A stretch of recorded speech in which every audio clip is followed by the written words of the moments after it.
What's up, everybody? Happy New Year. Damon here, and in your first fix of gaming news for the year, we might have a better idea of when we can play Star Wars Outlaws, and Square Enix has made a New Year's resolution to aggressively make use of AI this year. This is your daily fix.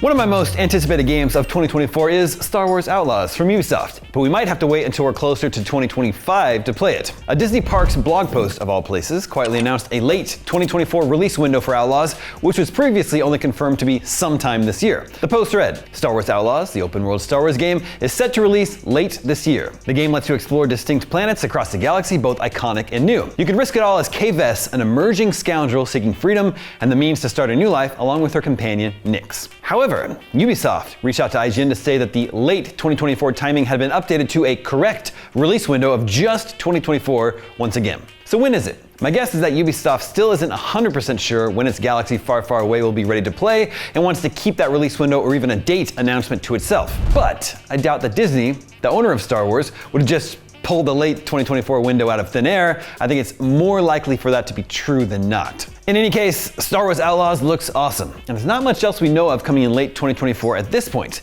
The year in gaming is just getting started, of course, and firm release dates for all sorts of games are sure to be revealed in the coming weeks and months.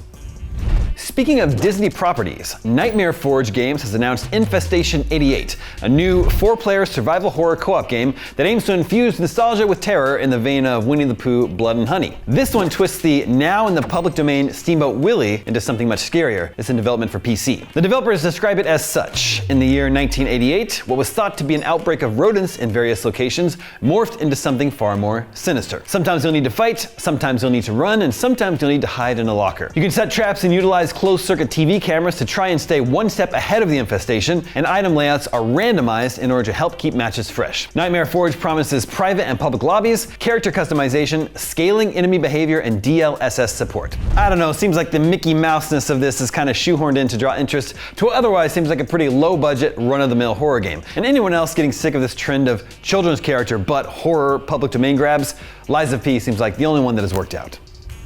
And finally today, Square Enix president Takashi Kiryu has penned a New Year's letter that outlines some of his vision for the company. It reveals he plans to, quote, be aggressive in applying AI and other cutting-edge technologies to both our content development and our publishing functions. Kiryu's previous New Year's letters have discussed a desire to explore NFTs, blockchain games, the metaverse, and more. This year, AI took a turn in the spotlight. He says the rise of ChatGPT and similar generative AI programs have the, quote, potential not only to reshape what we create, but also to fundamentally change the processes by which we create, including programming. He explained, in the short term, our goal will be to enhance our development productivity and achieve greater sophistication in our marketing efforts. In the longer term, we hope to leverage those technologies to create new forms of content for consumers, as we believe that technological innovation represents business opportunities. Now, on the publishing front, Kiryu reveals the company wants to enable greater global collaboration and to promote the shift to digital. That last part should be of interest to fans of physical media. The team hopes this will allow them to not only, quote, maximize our sales of new titles, but also to deliver our rich back catalog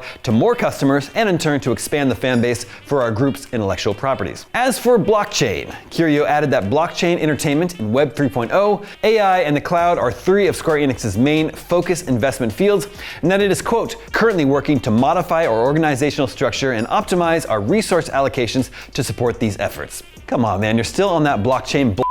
Nobody wants that. It's a dead end. Anyway, Square Enix does have a big year ahead of it, as fans will soon be able to enjoy Final Fantasy VII Rebirth, Final Fantasy XVI's second expansion, Final Fantasy XIV Dawn Trail, Foam Stars, remember that one?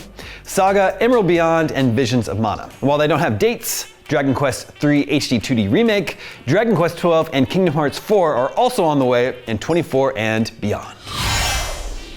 And that is your daily fix for Tuesday, January 2nd. Now that you're caught up on the news, check out our video on the biggest games coming in 2024.